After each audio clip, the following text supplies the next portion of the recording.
All right, Mr. Hansen, I've got the recorder going, and you've got the floor, sir. Yeah, I think the date is April 28th or something, 2015, and my name is Paul John Hansen. And I was just in front of the judge just the other day and canceled my what they called an attorney, Chris Klotz from Florida, Pensacola, Florida, and I took on the position of not representing myself and not having an attorney represent me and not having a public defender represent me or defend me, but as a man I'm going to mind the business of my own business with this case, and Klotz will be Sixth Amendment counsel. Now the judge says the Sixth Amendment standby counsel, but I made it clear on the record I wanted Sixth Amendment counsel as counsel is found in the Bill of Rights of 1791. And I told the judge... This call is from the Santa Rosa County Sheriff's Office. I told the judge that there's two different types of people that can associate with the Bill of Rights. There's a U.S. citizen who truly isn't afforded the Bill of Rights because he's completely regulated in all ways. And then there's the person that is not a U.S. citizen that is remaining in his birthright, which is me, that I have a different right to counsel than a U.S. citizen. So he heard that. I got that on the record. But anyway, so I'm proceeding ahead with as my own man doing my own case with Sixth Amendment standby counsel. And I'm also the reason for this YouTube is I want to get a record of what I've asked my standby counsel, my Sixth Amendment counsel to do, because I'm locked up in jail and I'm completely limited on what I can do. He's going to help me put together a document of no consent, no contract with the court. He's relying on a contract for them to have jurisdiction. I've asked him to get all transcripts of every hearing I've ever had since I've been arrested. I've asked him to give me copies of all documents from the court file, especially the declaratory order that I am request that I am a person named in the statute, and they're not answering that, so I'm going to move for a motion to dismiss based on their failure to answer. Also, I'm going through a list here. I'm going to challenge Egger's license, attorney's license to operate on land that's not of the United States, because we found out that courthouse is not owned by the United States. I've also asked Klotz to get all the statutes at large that have been charged against me from the very beginning, and also against Kent. Now, the statutes at large are actually the actual law, and the United States Code is supposed to be a revised, orderly fashion of those same laws, but oftentimes they leave out crucial words that broaden the scope of the congressional intent. And especially in Kent Hovind's case, they're structuring. We believe we're going to be able to find floor debates where they're going to say this is specifically for criminal activity such as drug laundering, things like that, and it was never intended to be applied to Kent Hovind or a church ministry in any way at all. So the intent of the bill, of the law, is not even supposed to begin to be applied to a church ministry like Kent was involved in. Okay, I've asked him to get all the exhibits that the United States is intended to bring forward. I'm also asking him to get the jury qualifications, because every juror is required to be a United States citizen. We're going to put before the court what the process is to become a United States citizen, because they have to take an oath before a proper magistrate or a judge in order to become a U.S. citizen. Nobody's a United States citizen without that event of taking a sworn oath in front of the proper people. There's no other way you can become a U.S. citizen. So if those jurors don't have that activity sometime in their history, they are not U.S. citizens. They do not qualify. I'm also going to put a request for Scott Schneider, also the attorney that says that the activity that I did, and Kent did, actually did cloud the title. Now, he testified that it clouded the title, my activity, but there's no evidence that he ever communicated that to anybody else. For example, the people seeking title insurance, there's no evidence that he ever told them that my letter clouded the title. So we're going to subpoena him, and we're going to ask him to bring in any evidence that he ever communicated to anybody that my activity ever clouded the title, which is what they're charging me with. They're claiming that defrauded the government. My letter defrauded the government's ability to sell that property. The other witness is going to be Scott Schneider. He's going to have to bring in all the evidence that he has in his possession that the written law that he applied against us has force and effect against me as a person, against the activity I was doing, and upon the land where I was claimed to be doing that activity. Then the next witness is the arresting officer. He's going to be told to bring in evidence that the warrant that he carried to arrest me acted upon me, acted upon the activity I was doing as he arrested me, and acted upon the land that he arrested me at. We believe that those warrants are only good on... You have 60 seconds remaining. They have to go through a different process to go on non-government land to extra a warrant because the jurisdiction changes on those locations. And that should do it. We're going to email this notice to Klotz, and this is basically evidence of my notice to him. So if he fails to do so, that I can use it in evidence for damage of me not being able to defend myself. Mr. Hansen, I want to quickly say before we run out of time, you're certainly welcome to call back, and I do have a few questions for you if you do have time to call back. Yep, I'll call you back right now. Okay, thank you, sir.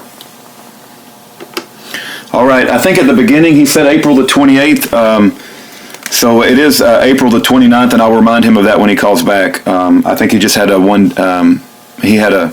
date wrong. It is April the 29th. Okay, we'll put it on pause until he calls back. Hansen? An inmate at the Santa Rosa County Sheriff's Office. This call will be recorded and monitored. Your advance pay account balance is $79.22. For customer assistance, billing inquiries, or to block future calls, dial 1-877-650-4249. To hear the cost of this call, press now. This call is subject to monitoring and recording. Do not use three-way or call waiting features during this call. Thank you for using Global Tel-Link. No, thank you for calling back, Mr. Hansen. I just wanted to let you know we're still recording from the prior recording session. It'll be part of one audio clip. I think when you introduced yourself, you said it was April the 28th, and I just wanted to mention that it is April the 29th. So given that you're in prison and you may not have access to calendars, no big deal. But I just did want to make sure that we did have the correct date captured in the audio clip, that it is April the 29th. Okay, go ahead.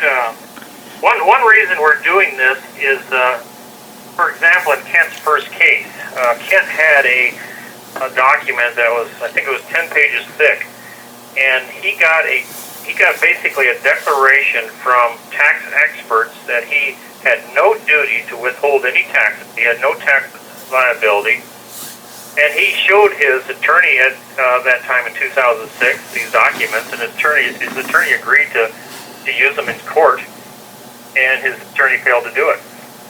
So the problem is that after the hearing's done, your attorney probably noticed by the government to lose the case, because generally the IRS is never allowed to beat the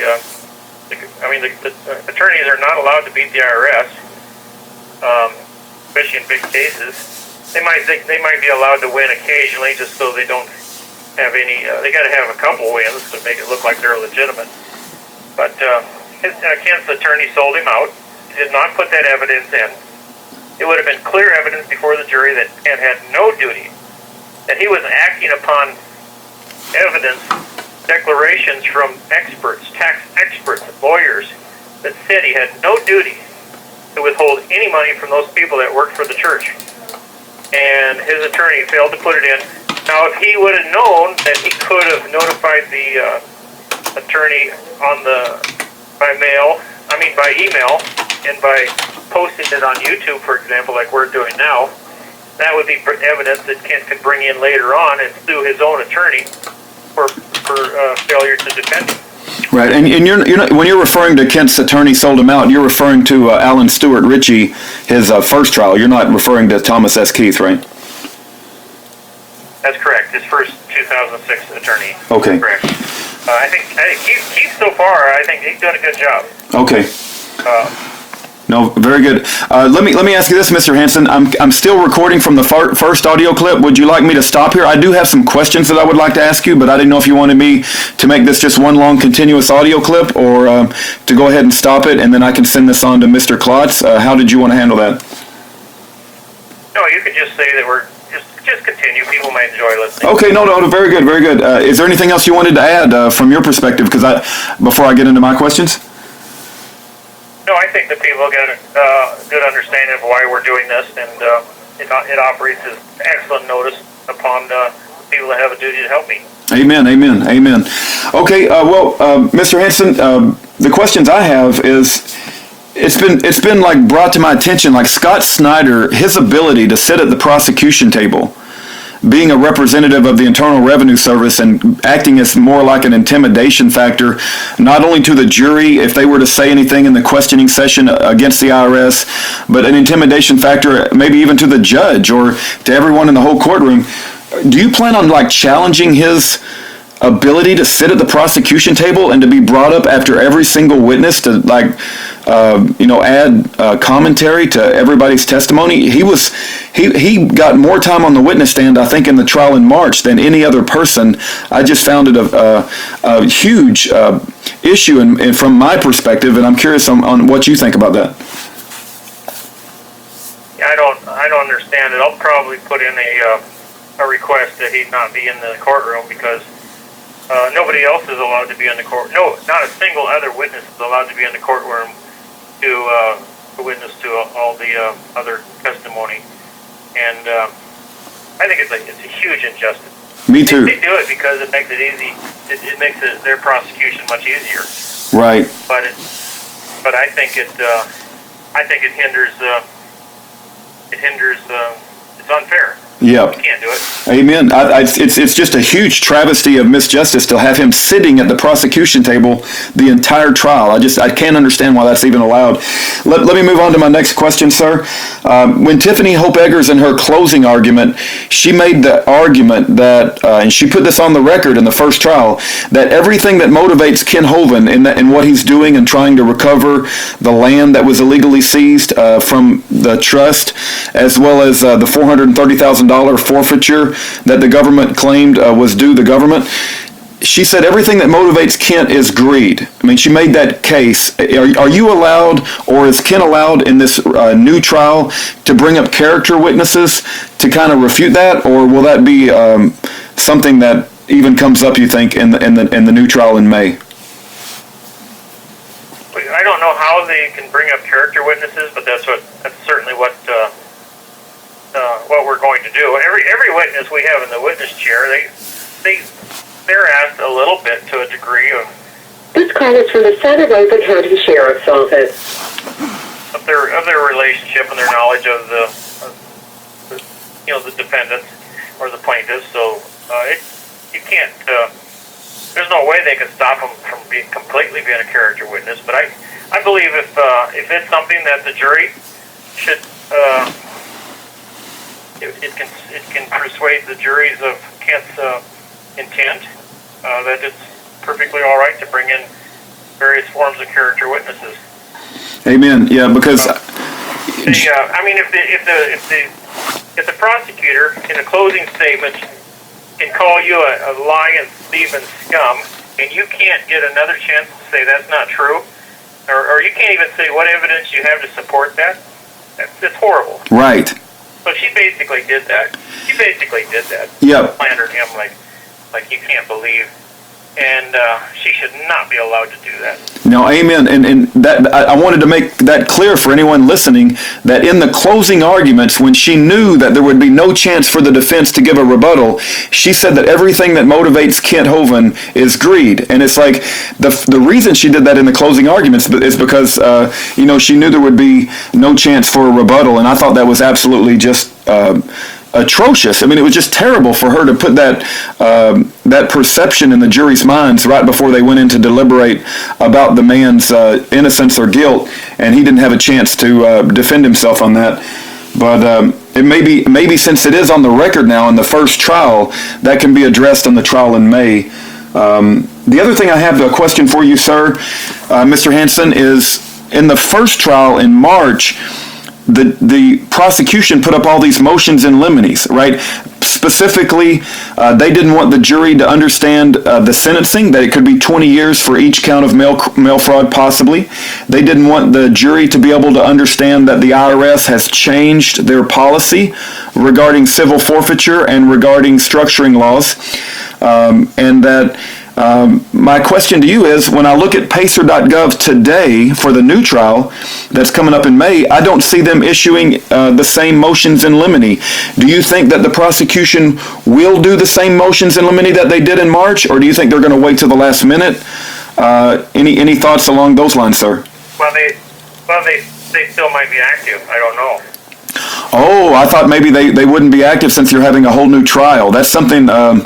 that would be good to find out, huh? Because I didn't even think about them possibly being active. Or if I have thought about that, I had come to the conclusion that they may not be active. Yeah, I don't know either. I'm glad you told me. Yeah. I was working under the assumption that because it was a new trial that they would have to put in the motions in limine all over again, and I have not seen them, and so that would mean you could talk about the IRS policy change, and actually the IRS came out and apologized. They apologized for misapplying structuring laws, and I would think that would be one of the things that should be able to present before the jury. Yeah, well, we're going to have our day in court on that. We're going to be able to bring the statutes at large forward. We're going to be able to bring the floor debates. I can almost bet you the person that brought that bill clearly said that Kent Hovind's activity doesn't even qualify under it. Doesn't even qualify. The people enforcing that law, they're supposed to go to the floor debates. They're supposed to listen to the law, get a good understanding of it before they go out into the public and enforce it. They failed to do that. And look what happened. We believe we can sue those people, every single person that participated in conspiring against Kent and misapplying that law, and we can sue them civilly and go after and compensate the ministry and Kent for all the damage done. There's a remedy there. Okay, no, very, very good. There's two other questions. So also I wanted to share, when I attended the court with you guys in March, this is like what's the word? It's a psychological thing. But the court, the way that it was laid out, and I know you may not have put a lot of thought into this, I may be, but this is just my perception, and I could be wrong. But you guys were sitting very, very far away from the jury, and the podium was in such a way that I don't even think the jury got a chance to even have a direct line of sight with Kent Hovind. He was like the man behind the podium, and even if they could see him, it was at an angle. But this new court layout, they're moving you guys to a new courtroom because of the biblical mold that's going on in the previous courthouse. But it looks like the court layout's a little bit different, and you guys will have a more clear line of sight to the jury so they can see, your facial expressions, and the psychological thing, I think, is going to work in your favor, at least from my perception, for the new courthouse. I just wanted to share that. I tried to send a picture to Kent Hovind so he would have an idea for what the battlefield will look like. So I wanted to share that, and then I had another question too. We did get that picture. Oh, good. We did. So that's good, and I'm hoping that you'll have a more direct line of sight with a jury member, so you're not sitting so far away. Because when they put you so far away, it kind of makes you look like those people way over there that you can barely see. The other thing I was going to share with you, sir, and I think we talked about this off when we weren't recording, but the opposition is putting out rumors that you and Kent you'll be separated and you'll be tried separately. But you said when we were not recording, you said that even if that's the case, you can bring in each other as witnesses, and you don't expect that to be the case. You have not heard of anything along those lines. Is that true? I've never heard of co-defendants being ever tried separately. Okay. Never heard of it ever. Very good. But even if they did do it, I can bring in Kent to testify. Because see, they're claiming Kent and I conspired, so I can put Kent in the witness chair, and he can put me in the witness chair. So there's no way they can separate us. Okay. Completely. Very good. Very good. All right. Well, Mr. Hansen, I really appreciate you calling. I'll make sure this gets out. I'll also send a copy to Mr. Klotz with the instructions and the statements you made earlier. Anything else you want to add before I close down the audio? And we're certainly praying for you, sir. You have a large group of supporters that understand the injustices that you have come against you guys, and a lot of people respect you guys for not compromising. And we're really looking forward to the day when you both get to walk out of that prison and be reunited with the free world again. This call is from the Santa Rosa County Sheriff's Office. Yeah, it'll be are you still there? Yes, sir. We're here, and we're still recording. Okay, that'd be wonderful. Poor Kent, he's been in here close to 9 years before he gets out, possibly. But when you email Klotz, just make sure that you put in there that this is notice to Klotz of my needs, so that we have a record of what has been asked of him to do, and what due process is required to be done what's required to be done to provide due process needs. So it's a legal notice upon him. Okay. And I think it's a wonderful tool just to do this. What I'm doing to let everybody across America to do the same thing, because it's a horrible thing to go in there. You have 60 seconds remaining. Ken Hovind went in and told his attorney he's got 10 pieces of paper that would have saved him from going to jail. And Yep. the attorney chose not to use them. Yep. Terrible. Yep. But if he would have put it on the internet and emailed it to him, then there would have been a record, and when that guy let him go to jail, Kent could have sued him for everything he owned, possibly. Yep. Which would have been a great deterrent for him to sell him out during the trial. Yep. No, you're talking about Alan Stewart Ritchie. Okay. Thank you, Mr. Hansen. Appreciate you calling in, sir. Yes. Okay. Thanks a lot. Okay. God bless. Bye-bye. All right. That was Mr. Paul Hansen calling in from prison. April the 29th. I'll get this uploaded to YouTube, and I'll send it over to the attorney Chris Klotz's office as well. And we'll make sure that this gets out. And let's keep Paul Hansen and Kent Hovind in our prayers every single day. And we only have about 18 days until the trial, and we need to be doing everything that we can to make noise and shine light to make sure these guys get a fair trial and also get out of prison.